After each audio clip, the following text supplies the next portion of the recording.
आज के इस गौरवपूर्ण समारोह में उपस्थित सम्माननीय विधायक श्री श्यामलाल शर्मा जी, सम्माननीय विधायक श्री अरविंद गुप्ता जी, पद्मश्री आदरणीय विश्वमूर्ति शास्त्री जी, पद्मश्री एसपी वर्मा साहब, मैं commissioner secretary housing and urban development department Sandeep Kaur ji, divisional commissioner Jammu Shri Ramesh Kumar ji, IGP Jammu Shri Bhimsen Tuti ji, DIG Shiv Kumar Sharma ji, DC Jammu Rakesh Minhas ji, JMC commissioner Divyansh Yadav ji, VC JDA Rupesh Kumar ji, श्रीमान राकेश शर्मा जी, श्री पंकज छिप साहब, यहाँ उपस्थित सभी श्रेष्ठ एवं ज्येष्ठ जन, देवियों, सज्जनों और जम्मू के राष्ट्रभक्त नागरिकों, मुझे लगता है कि बात शुरू करने के पहले एक बार जय हिंद का नारा तो बनता ही है, क्यों वर्मा साहब? जय हिंद, जय हिंद, जय हिंद। मित्रों, ये जय हिंद का नारा महान देशभक्त नेताजी सुभाष चंद्र बोस ने ही इस राष्ट्र को दिया था।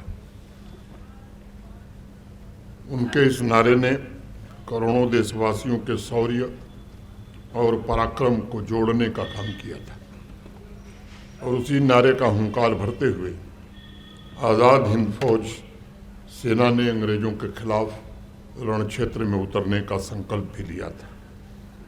जैसा अभी म्युनिसिपल कमिश्नर साहब ने बताया, आज ही के दिन यानी 30 दिसंबर 1943 1943 को नेताजी ने सबसे पहले पोर्ट ब्लेयर अंडमान निकोबार में आज़ादी का तिरंगा फहराकर उससे ब्रिटिश शासन से मुक्त घोषित करने का काम किया था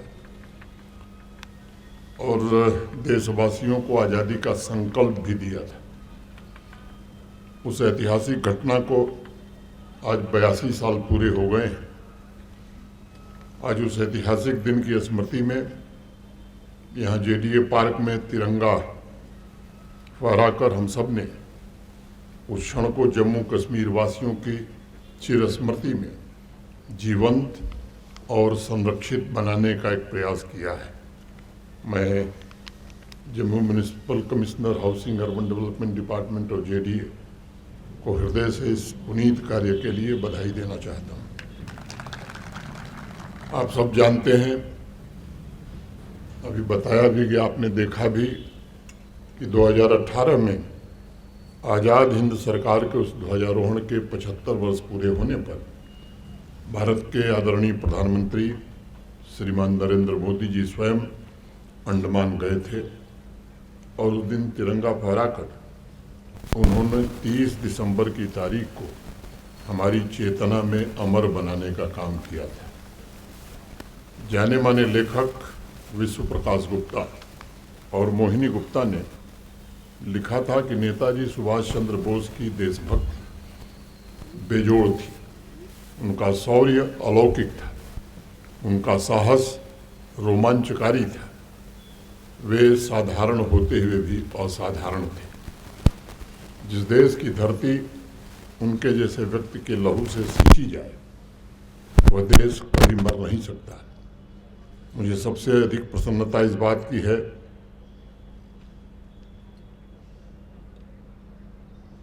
कि अंडमान निकोबार के पश्चात शायद देश में ये दूसरा स्थान है।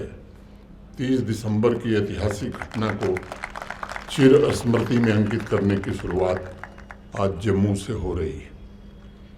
भारत के स्वतंत्रता संग्राम में अपना जीवन दांव पर लगाने वाले इस आध्यात्मिक नगरी के असंख्य देशभक्तों के त्याग, हमारे सैनिकों के पराक्रम,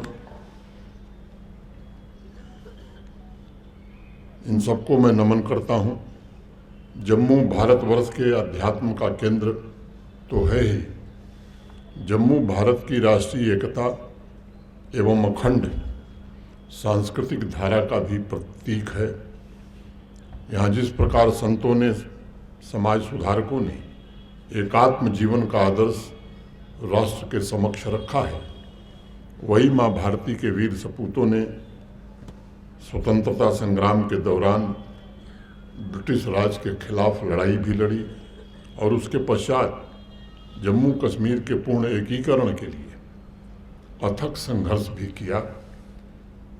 और इसके कारण पूरे भारतवर्ष में एक नए प्रकार की चेतना का जन्म हुआ। तमाम कठिनाइयों और चुनौतियों के बावजूद उनके अपराजित पौरुष ने सुनिश्चित किया कि पूर्ण एकीकरण की ज्वाला जम्मू में पीढ़ी दर पीढ़ी जलती रहे और हमारे युवा अधर्म और अत्याचार फैला रही शक्तियों से लड़ने का अजेय सामर्थ्य भी जुटा सके। हमारे यहाँ ऋग्वेद में हमारे पूर्वजों ने प्रार्थना की, अजैस्मा द्यास नाम चाभुमान रसो वयम, हम विजय प्राप्त करें, ऐश्वर्य प्राप्त करें और हम निष्पाप हों। 30 दिसंबर 1943 को पोर्ट ब्लेयर में आज़ादी का झंडा फहराने के 4 वर्ष के पश्चात देश ने स्वतंत्रता पाई थी, हमने विजय पाई थी। ऐश्वर्य के नए पथ पर राष्ट्र आगे बढ़ा था और हमें अंग्रेजी दासता से पूरी तरह से मुक्ति मिल गई थी। हमने अपनी विविधताओं को अपनी ताकत बनाया, एक समान संस्कृति और परंपरा को पोषित किया। लेकिन अगर विचार आप करेंगे तो मेरी राय से सहमत होंगे कि कहीं न कहीं राष्ट्र चूक गया है। स्वतंत्रता के असली नायकों को इतिहास के पन्नों में हम जगह नहीं दे सके।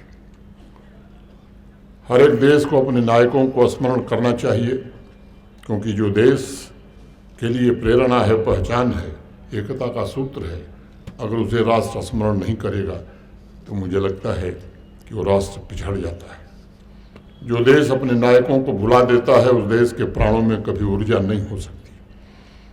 जो देश अपने नायकों को याद नहीं रखता वो अपनी मूल जड़ों से कट जाता है, वर्तमान और समृद्ध भविष्य की यात्रा की राह से भी भटक जाता है। ये हमारा दुर्भाग्य था कि आज़ादी के बाद चंद नायकों को ही इतिहास में न्यायोचित स्थान मिला, बाकी लोग हाशिए पर चले गए थे। इतिहास की उस गलती को सुधारने का काम भारत के वर्तमान प्रधानमंत्री श्रीमान नरेंद्र मोदी जी ने प्रारंभ किया। नेताजी सुभाष चंद्र बोस के आदर्श और उनके योगदान को जन जन तक पहुंचाने के लिए प्रधानमंत्री जी ने उनसे संबंधित सभी दस्तावेज, पेपर्स 2015 में सार्वजनिक करने का भी निर्देश दिया, जिसके कारण आज देश के तमाम लोग उन दस्तावेजों को पढ़ सके हैं। हम सब जानते हैं कि उसके बाद भी असलियत सामने आई कि कैसे एक महान क्रांतिकारी की विरासत के साथ लंबे समय तक भेदभाव हुआ और इतिहास में वो स्थान नेताजी को हम नहीं दे सके जिसके वो वास्तविक हकदार थे। नेताजी महान देशभक्त थे, उनके लहू के हर कतरे में देशभक्ति की ज्वाला धड़कती थी। उन्होंने 1928 में ही कह दिया था कि भारत की सारी बुराइयों का एक ही इलाज है, स्वराज, और देश में परिवर्तन तभी आ सकता है, आर्थिक और सांस्कृतिक पुनरुत्थान भी तभी हो सकता है जब देश अंग्रेजों के शिकंजे से बाहर निकल पाएगा। पुणे, महाराष्ट्र के अपने कार्यक्रम में उन्होंने भारतीय राष्ट्रवाद को सत्यम शिवम सुंदरम से प्रेरित बताया था और बाद में जब कोलकाता अधिवेशन हुआ तब उन्होंने 2000 स्वयंसेवकों की एक टीम तैयार कर वहीं से काम प्रारंभ किया। उन्होंने नौजवानों और महिलाओं के सामर्थ्य पर अटूट विश्वास किया था और कहा था कि युवा और महिलाएं ही देश के भविष्य को निर्मित कर सकती हैं। उस दौर में नेताजी ने महिलाओं की एक अलग डिवीज़न तैयार की थी जिसकी प्रधान कर्नल लतिका घोष थी। 1938 में नेताजी ने कहा था कि हमारा देश अत्यंत विशाल है। यदि हम एक होकर ब्रिटिश साम्राज्य का सामना करेंगे तो विजय निश्चित रूप से हमारी होगी। वो एक दूरदर्शी व्यक्तित्व के धनी थे। उन्होंने उसी वक्त ये योजना बनाई कि भारत का विकास कैसे हो सकता है और आज़ाद भारत किस तरह समाज के सभी वर्गों को साथ लेकर आगे बढ़ेगा। उन्होंने सबसे पहले अंग्रेजों की फूट डालो और राज करो की कुटिल नीति को ही उजागर किया देश के सामने। देश को आगाह करते हुए कहा था कि विभाजन के अंग्रेजों के उद्देश्य को मिलकर हमें विफल करना होगा। उद्योग तथा सहकारिता पर भी उस समय उन्होंने बल दिया था। कृषि को वैज्ञानिक आधार देकर समाज के विकास और राष्ट्र के विकास में वो लगाना चाहते थे। नेताजी स्वयं आत्मनिर्भर भारत के पुरजोर समर्थक थे। दशकों पहले स्वतंत्र भारत की आर्थिक नीति के संबंध में उन्होंने कहा था कि हमें स्वदेशी पर बल देते हुए छोटे छोटे उद्योगों को प्रोत्साहित करना चाहिए। उन्होंने स्वतंत्र भारत के आर्थिक पुनर्निर्माण के लिए योजना समिति बनाकर 5 आधारभूत सिद्धांतों की बात करी थी, जिसमें टेक्निकल एजुकेशन, इन्वेंशन, रिसर्च, एक इनोवेशन काउंसिल की स्थापना भी थी। ये विजन उन्होंने उस समय प्रस्तुत किया था। नेताजी 1938 में यूरोप की राजनीति का लाभ उठाने की पुरजोर वकालत करते थे और उन्हें कहा भी था कि भारत की स्वतंत्रता के लिए जन आंदोलन जरूर छेड़ा जाए, लेकिन कुछ लीडर्स उस समय जन आंदोलन के लिए तैयार नहीं थे। अनेक इतिहासकारों ने लिखा है कि उन्होंने ऐसे लोगों से सहायता ली जिसकी आवश्यकता नहीं थी, लेकिन ये सच्चाई है कि भारत की स्वतंत्रता का ज्वार उनके हृदय में सबसे ज़्यादा गहरा था और जिन लोगों ने उनकी छवि बिगाड़ने की कोशिश की या सवाल उठाया उस पर, उन्हें करारा जवाब मिल चुका है।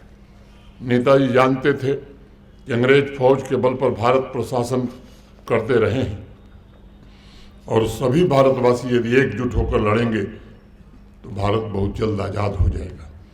अनेक लोगों के विचार उनसे मिलते नहीं थे, सहमत नहीं थे लोग, और इसलिए 1939 में उन्होंने फॉरवर्ड ब्लॉक की स्थापना की और बाद में आज़ाद हिंद फौज का पुनर्गठन किया, जिसके 3 मंत्र उन्होंने दिए थे: एकता, विश्वास और बलिदान। एक संवाददाता सम्मेलन में उस समय उन्होंने कहा था कि भारतीयों को अपनी स्वतंत्रता खुद अपना खून बहाकर प्राप्त करनी होगी। इसके लिए सशस्त्र संघर्ष की आवश्यकता पर उन्होंने बल दिया था। आज़ाद हिंद फौज में महिलाओं की भी एक रेजिमेंट वीरंगाना रानी झांसी के नाम पर बनी थी। लक्ष्मी स्वामीनाथन को पहला प्रधान उसका बनाया गया था। राष्ट्र की स्वतंत्रता के लिए आज़ाद हिंद फौज का बलिदान हमारे राष्ट्र के सर्वोच्च आदर्शों में से एक है और मैं चाहूँगा कि नई पीढ़ी उनके साहस, उनकी हिम्मत और उनकी दूरदर्शिता से प्रेरणा लेकर विकसित भारत के निर्माण में अपना योगदान दे। नेताजी सुभाष चंद्र बोस ने अपने पराक्रम के साथ एक बहुत बड़ा मंत्र देश को दिया था कि एकता की ताकत से ही भविष्य का निर्माण किया जा सकता है। जो समाज खंड खंड में बटा हो वह समाज कभी भविष्य का निर्माण नहीं कर सकता। भविष्य निर्माण के लिए सामूहिक शक्ति चाहिए और अगर हम एक हैं तो असंभव से असंभव लक्ष्य भी हम प्राप्त कर सकते हैं। तमाम चुनौतियों और बाधाओं के बावजूद उज्जवल भविष्य का निर्माण कर सकते हैं। एक अकेले काठ का टुकड़ा आसानी से टूट जाता है, लेकिन काठ का गट्ठा बहुत मजबूत होता है। उसी प्रकार एकजुट समाज बड़ी से बड़ी चुनौतियों पर काबू पा सकता है। और हमारी संस्कृति में भी ये बात बल देकर कही गई, ऐक्यम बलम समाजस्य तद्भावे स दुर्बलः। एकता ही समाज की शक्ति है। एकता के बिना समाज कमजोर हो जाता है। जम्मू ने जो सामूहिक शक्ति देखी है, मैं समझता हूँ कि सामूहिक शक्ति को भविष्य में भी हमें बना के रखना होगा। यहाँ के आध्यात्मिक, आर्थिक और सांस्कृतिक गौरव की वृद्धि में सबको योगदान देना होगा और उपलब्धियों की रक्षा भी करनी होगी। और उसमें वृद्धि के लिए सामूहिक संकल्प और सामूहिक शक्ति से आगे बढ़ना होगा। जम्मू का गौरव निश्चित रूप से पुनर्स्थापित हो, इसमें सबका सहयोग बड़ा आवश्यक है। ऋग्वेद में हमारे पूर्वजों ने कहा, संग गच्छध्वम संवध्वम समवो मनांसि जानताम। हम सब एक साथ चलें, एक साथ बोलें और हमारे मन भी एक मत हों। यही नेताजी सुभाष चंद्र बोस जैसे महान पूर्वजों को सच्ची श्रद्धांजलि होगी। मुझे विश्वास है कि आज 30 दिसंबर को जब ध्वजारोहण के साथ हम अपने नायकों को सम्मानित करने की एक नई परंपरा का शुभारंभ कर रहे हैं, तब निश्चित रूप से हमारे मन में ये संकल्प होना ही चाहिए कि नेताजी सुभाष चंद्र बोस के सपनों के भारत बनाने के लिए, स्वयं को उनका असली उत्तराधिकारी साबित करने के लिए हम भी प्राण प्राण से जुटेंगे। मैं फिर से एक बार जम्मू नगर निगम, जम्मू विकास प्राधिकरण और हाउसिंग अर्बन डेवलपमेंट डिपार्टमेंट और जिला प्रशासन को इस पुनीत कार्य के लिए हृदय से बधाई देता हूँ और एक निवेदन करना चाहता हूँ। जैसा म्यूनिसिपल कमिश्नर साहब ने अपने उद्बोधन में बताया, एक इसकी समुचित व्यवस्था की योजना बनी जानी चाहिए कि हर वर्ष 30 दिसंबर को समारोह अच्छे ढंग से हो, समिति बनाई जा सकती है, जिले के कार्यक्रम में उसे एक अस्थायी रूप दिया जा सकता है। ये मेरा निवेदन होगा। और अंत में एक कविता मुझे ध्यान आ गई, ये उसी समय की है जब देश गुलाम था। राष्ट्रकवि रामधारी सिंह दिनकर ने लिखा था, उस समय की परिस्थिति को बयां करती थी। स्वानों को मिलता दूध वस्त्र, भूखे बालक ककुलाते हैं, माँ की हड्डी से चिपक ठिठुर जाड़े की रात बिताते हैं।